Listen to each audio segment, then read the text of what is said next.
Hello viewers সকল Excel series-ৰ 5th ভিডিঅ'টোলৈ আপোনালোকক স্বাগতম জনাইছো এই ভিডিঅ'টোত মই Excel-ত কি ধৰণে ডেটা আপোনালোকে এন্ট্ৰি কৰিব পাৰিব তাৰ এটা বেসিক আইডিয়া দিম কি ধৰণে টেক্সট এন্ট্ৰি কৰিব কি ধৰণে আপোনালোকে নিউমেৰিক ডেটা এন্ট্ৰি কৰিব পাৰিব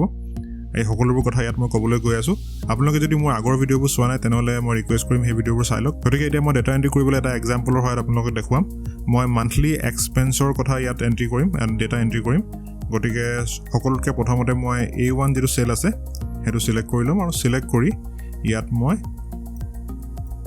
monthly expense টাইপ কৰি দিলো ওকে গতিকে আপোনালোকে হয়তো দেখিবলৈ পাইছে যে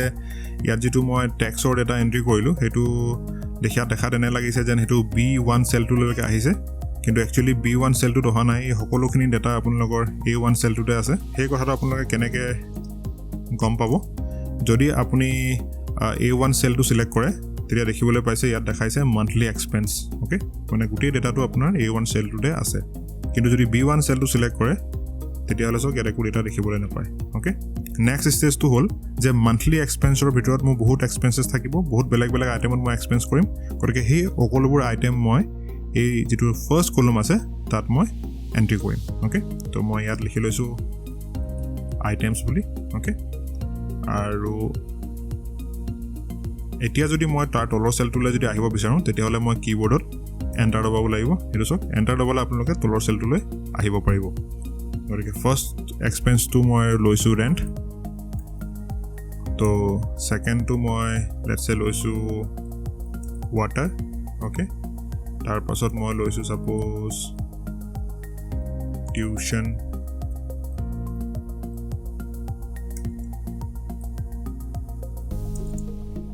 ফি ওকে তাৰ পাছত মই সাপোজ লৈছো আৰু এটা আইটেম গ্ৰসাৰী ওকে আৰু লাষ্ট সে মই এটা আইটেম লৈছো মিসেলেনিয়াস ওকে তো মই ইমানখিনি আইটেম ললো আৰু এই সকলোবোৰৰ তলত মই এটা টোটাল কৰিম গতিকে টোটাল বুলি এড কৰিছো ওকে আৰু এইফালে মই এড কৰিম বিভিন্ন মান্থবোৰ বেলেগ মান্থবোৰ লেটস সে মই জানুৱাৰীৰ পৰা ষ্টাৰ্ট কৰিছো ইয়াত লিখিছো jan ইয়াত লিখিম ফেব্ৰুৱাৰী ইয়াত লিখিম মাৰ্চ তিনটা মাহৰ মই ইয়াত কৰি দেখাইছো আৰু ইয়াতো মই এটা টোটাল বুলি কলম ৰাখিম ওকে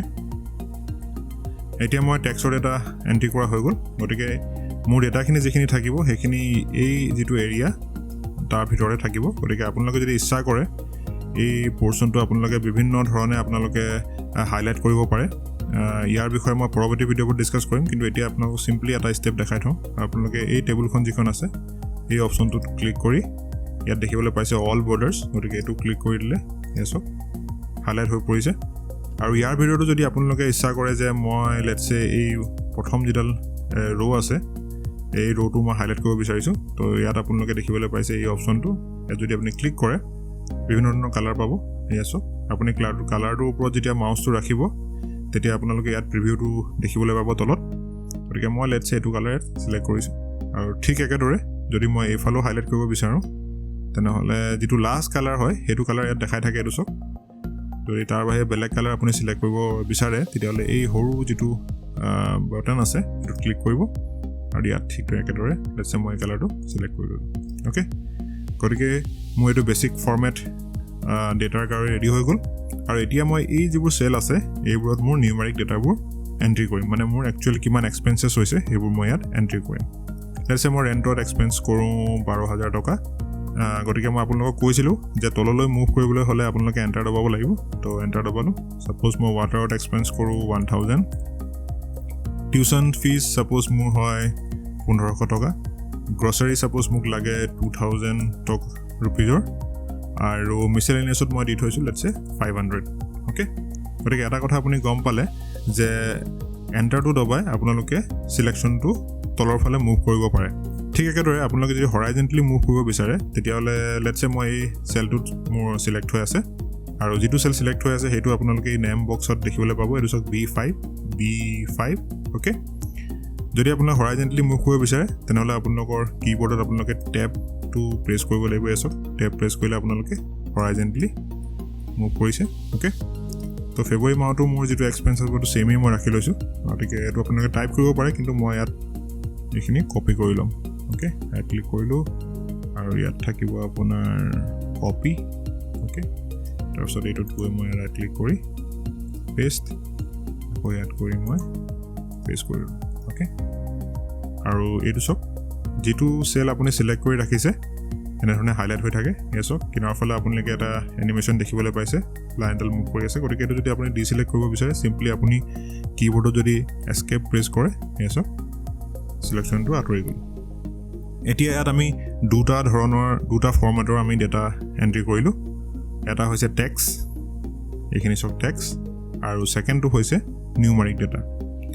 গতিকে এই যে নিউমাৰিক ডেটা আৰু এই যে টেক্স আপোনালোকে দেখিবলৈ পাইছে ডেটাটো দুইটাৰ মাজত কিন্তু ফৰ্মেটিঙৰ এটা ডিফাৰেঞ্চ আছে গতিকে আপোনালোকে ধৰিব পাৰিছেনে বা ডিফাৰেঞ্চটো কি হয় ভালকৈ বাৰু মন কৰকচোন আপোনালোকে এটা ডিফাৰেঞ্চ দেখিবলৈ পাব যদি ডিফাৰেঞ্চটো ধৰিব পাৰিছে আপোনালোকে কমেণ্ট বক্সত কমেণ্ট কৰক আৰু মোক জনাওক ইয়াত ডিফাৰেঞ্চটো হৈছে এইটোৱে যেতিয়া আপোনালোকে এটা টেক্সৰ ডেটা এণ্ট্ৰি কৰিব তেতিয়া সেইটো অট'মেটিকেলি লেফ্ট ছাইডত আপোনাৰ এলাইন হৈ থাকে দেখিবলৈ পাইছে গোটেই টেক্সবোৰ আপোনালোকৰ লেফ্ট ছাইডে আপোনালোকৰ ঠিক আছে আৰু খালি ৰাইট হেণ্ড ছাইডটো আপোনাৰ দেখিছে বেকাবেকি হৈ আছে কিন্তু তাৰ বিপৰীতে যদি আপুনি এটা নিউমেৰিক ডেটা চাই তেতিয়া দেখিবলৈ পাব যে নিউমেৰিক ডেটাবোৰ সদায় ৰাইট হেণ্ড ছাইডে কিন্তু এলাইন হৈ থাকে এই দেখিছেনে যদি মই আপোনাৰ এলাইনমেণ্টটো চেঞ্জ কৰি আপোনালোকক দেখুৱাওঁ লেটছ চে মই এইফালে যদি লৈ যাওঁ এনেকুৱা হ'ব লাগিছিলে কিন্তু বাই ডিফল্ট হৈ থাকে এনেকুৱা আৰু গতিকে মাইক্ৰ'ছফ্টটো বহুত এটা ইণ্টেলিজেণ্ট ছফ্টৱেৰ হয় ই অট'মেটিকলি ডিটেক্ট কৰি লৈ যে আপুনি কি ধৰণৰ ডেটা এণ্ট্ৰি কৰিছে আৰু এনে হোৱাৰ কাৰণটো এইটোৱে যে ইয়াত যদি আপোনালোকে নিউমেৰিক ভেলু আপোনালোকে টাইপ কৰে নিউমেৰিক যদি দশমিকত যদি আপোনালোকে ভেলু বহায় তেতিয়া কি হ'ব গোটেইখিনি দেখিবলৈ ধুনীয়া লাগিব মানে এই চাইডে এলাইন হৈ থাকিব কিন্তু যদি ইয়াৰ এলাইনমেণ্টটো লেফ্ট হেণ্ড চাইডে থাকিলে হ'লে গোটেই নিউমেৰিক যিবোৰ ডটছবোৰ থাকিব দশমিকবোৰ থাকিব সেইবোৰ বেকাবেকি হ'ব দেখিবলৈ ভাল নালাগিব কাৰোবাৰ ইয়াৰ দশমিকটো ইয়াত থাকিব 1000ৰ দশমিকটো এইখিনিত থাকিব গতিকে দেখিবলৈ ভাল নালাগিব সেয়েহে বাই ডিফল্ট যিটো আপোনাৰ নিউমেৰিকৰ যিটো এলাইনমেণ্ট হয় সেইটো আপোনাৰ ৰাইট হেণ্ড চাইডে থাকে ওকে এতিয়া মই ইয়াত মান্থবোৰ লিখা আছে জানুৱাৰী ফেব্ৰুৱাৰী মাৰ্চ এনেকৈ বেলেগ বেলেগ মান্থবোৰ দিয়া আছে কিন্তু ইয়াত কোনটো বছৰ ছাপ'জ দিয়া নাই তো মই যদি এই চেলটো যদি ডেটাটো মডিফাই কৰিব বিচাৰোঁ আপুনি চিম্পল চিলেক্ট কৰিলে মডিফাই কৰিব নোৱাৰিব এই পাৰ্টিকুলাৰ চেলটোৰ ওপৰত আপোনালোকে ডাবল ক্লিক কৰিব লাগিব আৰু চাওক যেতিয়া আপুনি ডাবল ক্লিক কৰিছে তেতিয়া চাওক ইয়াত এইটো ব্লিংক কৰি আছে মানে আপুনি ইয়াত এতিয়া এডিট কৰিব পাৰিব অ'কে তো মই হাইফেন লিখি ছাপ'জ 2020 মই টাইপ কৰিম অ'কে আৰু যেতিয়া মই ইয়াত বাহিৰত ক্লিক কৰিম দেখিব পাইছে অট'মেটিকেলি Jan 20 হৈ গ'ল কিন্তু এটা কথা আপোনালোকে ইয়াত মন কৰিছে চাগে যে ইয়াৰ এলাইনমেণ্টটো কিন্তু এতিয়া ৰাইট হেণ্ড চাইডে গুচি আহিলে হয়নে ইয়াৰ কাৰণটো এইটোৱে যে মাইক্ৰ'ছফ্ট এক্সেলে ডেটটো এটা নাম্বাৰ ফৰ্মেট হিচাপে গণ্য কৰে নাম্বাৰক যেনেকৈ যি ধৰণে আপোনাৰ ৰাইট হেণ্ড চাইডে এলাইন কৰে ঠিক একেদৰে ডেটটো ৰাইট হেণ্ড চাইডে এলাইন কৰে সেয়ে যেতিয়া এইটো ডেটলৈ কনভাৰ্ট হৈ গ'ল অট'মেটিকেলি ইয়াৰ এলাইনমেণ্টটো ৰাইট হেণ্ড চাইডে আহি পৰিল কিন্তু ছেকেণ্ড কথাটো ইয়াত ইম্পৰ্টেণ্ট কথাটো হৈছে যে মইতো টাইপ কৰিছিলোঁ Jan 2020 কিন্তু ইয়াত যিটো আল্টিমেট আপোনালোকে দেখিবলৈ পাইছে সেইটো হৈছে Jan 20 যদি আপুনি এই চেলটো চিলেক্ট কৰে তেতিয়াহ'লে আপুনি এই ফৰ্মুলা পাৰ্টত দেখিবলৈ পাব যে 1/1/2020 মইতো এইটো টাইপ কৰা নাছিলোঁ গতিকে এক্সেলে অট'মেটিকেলি যেতিয়া আপুনি Jan 20 টাইপ কৰিব গতিকে ই প্ৰেডিকশ্যন ছফ্টৱেৰটোৱে অট'মেটিকেলি প্ৰেডিকশ্যন কৰি লয় যে এইটো 1/1/2020 আৰু যিহেতু ডেটটো এটা নাম্বাৰ হিচাপে ছফ্টৱেৰটোৱে গণ্য কৰে আৰু সেয়েহে ইয়াক ৰাইট হেণ্ড চাইডে এলাইন কৰি ৰাখিছে অ'কে কিন্তু যদি আপুনি ছাপ'জ লেটছ চে 2020 আপুনি টাইপ কৰিব বিচাৰিছে তেতিয়াহ'লে আপুনি কি কৰিব লাগিব এই চেলটো যদি চিলেক্ট কৰে এই হোম টেবটোৰ আণ্ডাৰত আপুনি যেতিয়া এইফালে আহিব তেতিয়া ইয়াত চাওক এটা নাম্বাৰ আছে লিখা আছে আৰু তাৰ ওপৰত কাষ্টম বুলি আছে হয়নে গতিকে আপুনি যদি ইয়াত এই ড্ৰপ ডাউন মেনুত ক্লিক কৰে ইয়াত ক্লিক কৰাৰ লগে লগে আপুনি তললৈ যদি আহে ইয়াত পাব মোৰ নাম্বাৰ ফৰ্মেটছ ইয়াত ক্লিক কৰিব আৰু ক্লিক কৰিলে এনেকুৱা এখন উইণ্ড' আপোনাৰ আগত পপ আপ হ'ব আৰু ইয়াত চাওক আপোনালোকে দেখিবলৈ পাইছে কাষ্টমৰ আণ্ডাৰত কোনটো ফৰ্মেট চিলেক্ট হৈ আছে MMMM-YY আৰু সেইকাৰণে যেতিয়া আপুনি ইয়াত ইয়েৰটো টাইপ কৰিছে তেতিয়া আপুনি গোটেই ইয়েৰটো ইয়াত পোৱা নাই খালি YY মানে দুটা ডিজিটহে পাইছে আৰু ইয়াৰ যিটো প্ৰিভিউ হয় সেইটো আপোনালোকে ইয়াৰ ওপৰত দেখিবলৈ পাইছে Jan 2020 ইয়াত হৈ আছে কিন্তু যদি আপুনি গোটেই 2020টো টাইপ কৰিব বিচাৰে তো চিম্পলি ইয়াত দেখিছে টাইপ আছে গতিকে ইয়াৰ আণ্ডাৰত আপুনি এটা চিলেক্ট কৰি এই YY জেগাত আপোনালোকে যদি আৰু দুটা Y লিখি দিয়ে তেতিয়াহ'লে আপোনালোকে ওপৰত দেখিবলৈ পাব কি হৈছে Jan 2020 হৈ গ'ল আৰু তাৰপাছত যেতিয়া আপুনি অ'কে কৰিব তেতিয়া ইয়াত 2020 হৈ যাব কিন্তু তাৰ আগতে মই এটা কথা কৈ থওঁ ইয়াত চাওক এইবোৰ বেলেগ বেলেগ ফৰ্মেট আছে যেনেকৈ জেনেৰেলৰ আণ্ডাৰত আপোনালোকে জেনেৰেল ধৰি লওক নাম্বাৰ তাত যদি আপোনাৰ দুটা ডেচিমেল লাগে তেতিয়াহ'লে